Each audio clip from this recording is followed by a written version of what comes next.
Lagi sekarang era media sosial nih, tantangan pasangan rumah tangga tuh apa coba? Perselingkuhan. Oh iya, gitu sosial kan? media, CLBK, ya porno-porno gitu ya, yang menggoda suami dan sebagainya. Kita perlu skill. Rumah tangga itu perlu skill agama, perlu juga skill rumah tangganya sendiri.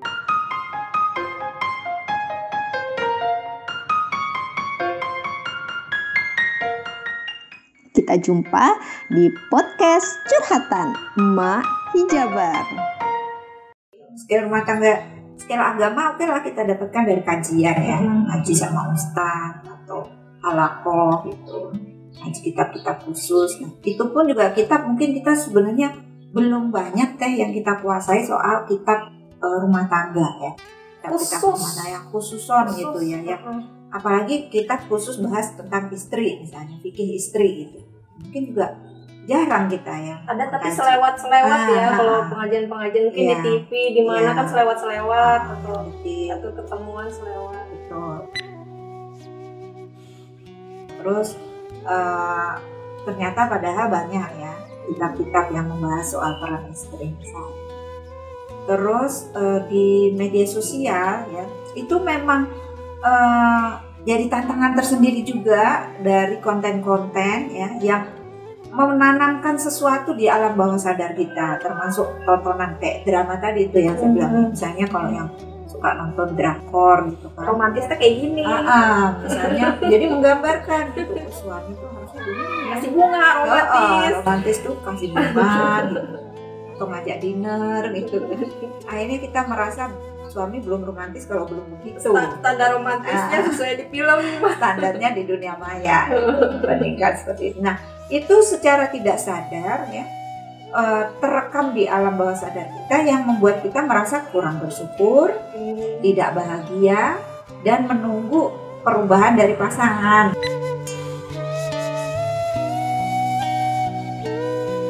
Nah, contohnya berpengaruhnya seperti itu. Makanya itu kita tuh perlu untuk selalu selalu sadar lah gitu ya, selalu sadar bahwa kita tuh hidup di dunia nyata itu, realitas yang tidak seindah pernikahan Cinderella gitu kan.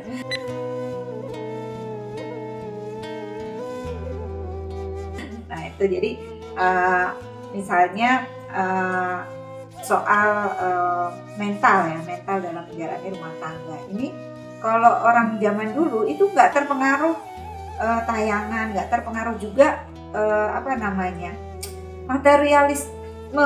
materialisme yang apa-apa itu kebahagiaan diukur dari materi.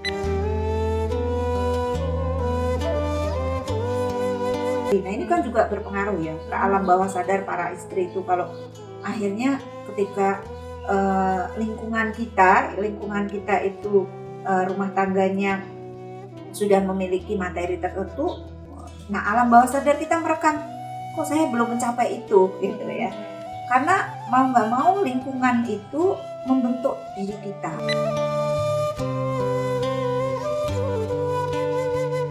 Jadi rasa nggak puas sama kayak di lingkungannya yang misalnya yang high misalnya. Kita itu merasa diterima di lingkungan kalau kita bisa menyamai apa yang rata-rata dimiliki atau apa yang rata-rata terjadi di lingkungan itu. Biasanya gitu kan ya. Misalnya kalau tetangga kita ini udah punya motor di garasinya, nah, itu hasrat kita untuk punya motor akhirnya jadi naik gitu ya. Terus dia ganti dari motor ke roda 4 itu mobil. Nah hasrat kita ketika melihat satu RT udah mobil semua di garasinya, kok saya belum ya. Akhirnya istri kan, Bi, kapan kita seperti itu? Atau Bi, kapan punya roda 4, anak-anak udah gede, pengen bareng-bareng kalau pergi. Nah itu hasrat untuk memiliki itu dibentuk oleh lingkungan. Nah sadar nggak sadar akhirnya kita ngikut gitu. Ya kan teh-teh misalnya kalau diundang hajatan, kalau kita pergi hajatan gimana sih dandanan kita? Biasa aja atau gimana? Sedikit mewah, sedikit yang bajunya yang terbaik lah gitu kan ya. Nah itu kan kenapa? Karena itu lingkungan yang membentuk kayaknya nggak afdol kalau Pakai kondangan daster. itu pakai yang biasa aja ya. Kondangan pakai daster. Pakai daster atau pakai kerudungnya yang biasa yang sehari-hari kita beli sayur kan nggak mungkin ya. Pasti. Nah itu karena apa? Karena lingkungan kondangan itu membentuk kita. Kita merasa nggak diterima, merasa nggak bukan bagian dari komunitas kondangan itu kalau kita nggak dandan seperti orang yang datang. Nah, Dia salah kostum. gitu. Nah jadi akhirnya gitu. Nah para istri juga gitu ya. Mau nggak mau sih. Jadi ketika teknologi semakin maju, teknologi informasi semakin maju, nih sebenarnya kan tugas istri itu sudah diperingan teknologi ya. Ada Magicom, ada kompor gas, nggak kayak nenek moyang kita, ibu bapak kita dulu. Praktis. Berat banget mereka mau masak aja nyalain api dari kayu dan sebagainya. Sekarang teknologi makin maju, tapi ironisnya rasa bahagia makin turun.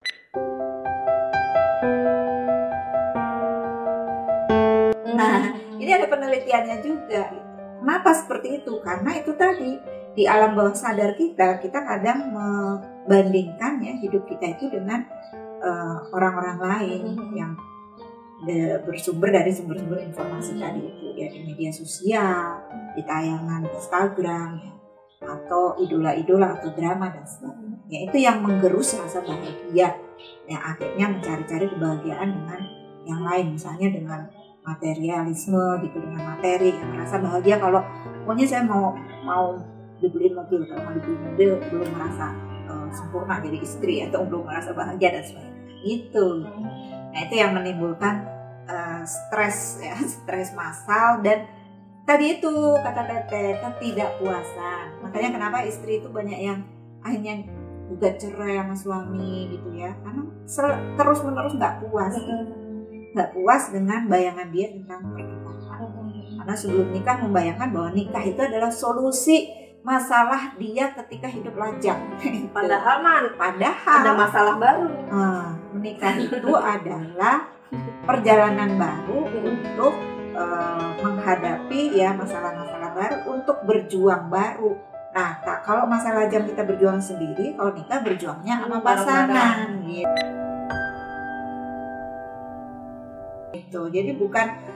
Jadi mindset ini juga ya yang harus diperbaiki nih, mindsetnya ketika kita menikah itu bukan mencari penjamin yang menjamin nafkah kita, yang menjamin kebahagiaan kita, yang menjamin kebutuhan kita, yang menjamin tempat tinggal kita, tapi menikah itu berjuang, teman berjuang. Itu makanya kalaupun harus susah payah dari awal, ya memang itu konsekuensi dari menikah. Ketika menikah tiba-tiba suami tertipu ya, utangnya jatuh, bangkrut gitu, utangnya miliaran, atau dia misalnya sakit berat ya, diuji sakit lumpuh dan sebagainya. Nah itu kan risiko yang kita nggak bisa perhitungkan. Kalau kita nikah di awal pengennya dijamin, pengennya bahagia terus, pengennya kan kaget ketika suami jatuh ya udah tinggalin gitu kan. Ketika suami nggak kerja tinggalin, ketika suami nggak ngasih nafkah tinggalin gitu. Nah itu mindset itu tuh yang harus diperbaiki. Karena menikah itu bukan akhir dari dermaga perjalanan hidup kita awal lagi, tapi itu kita baru datang di dermaga mau melakukan perjalanan baru bareng sama pasangan. Di tengah jalan nanti ada ombak apa sebagaimana, ya itu risiko yang harus kita. Nah kadang kita nggak siap dengan risiko itu, akhirnya merasa menderita, merasa nggak puas, itu dikit-dikit cerai gitu. Nah itu kan nggak baik lah, karena gini ya, kita bayangin kalau setiap masalah cerai udah berapa rumah tangga yang bubar gitu. Nah kadang-kadang tuh perceraian terjadi karena masalah-masalah yang sepele yang sebenarnya bisa diatasi. Makanya saya tuh punya moto yang kutipan, kalau ada masalah dalam rumah tangga, masalahnya itu yang diselesaikan atau masalahnya itu yang dihilangkan, jangan rumah tangganya yang dirobohkan. Rumah tangganya roboh, hilang, ya sudah kan kita kembali ke lajang lagi juga belum tentu bahagia lagi. Jadi lebih baik ketika ada masalah hilangkan masalahnya, kita berjuang lagi. Bu, ini yang terakhir nih Bu ya, sebelum ditutup, ada banyak cerita Bu. Ini mah belum menjadi istri malah ya, atau belum menjadi pasangan. Orang-orang yang takutan dengan pernikahan. Nah, karena kan mungkin ada orang-orang yang udah tahu, oh ini loh yang bakal dialami pernikahan A sampai Z-nya gitu ya. Ada yang misalnya jadi trauma, takut dan sebagainya gitu ya. Mau itu perempuan atau laki-laki, ada yang seperti itu.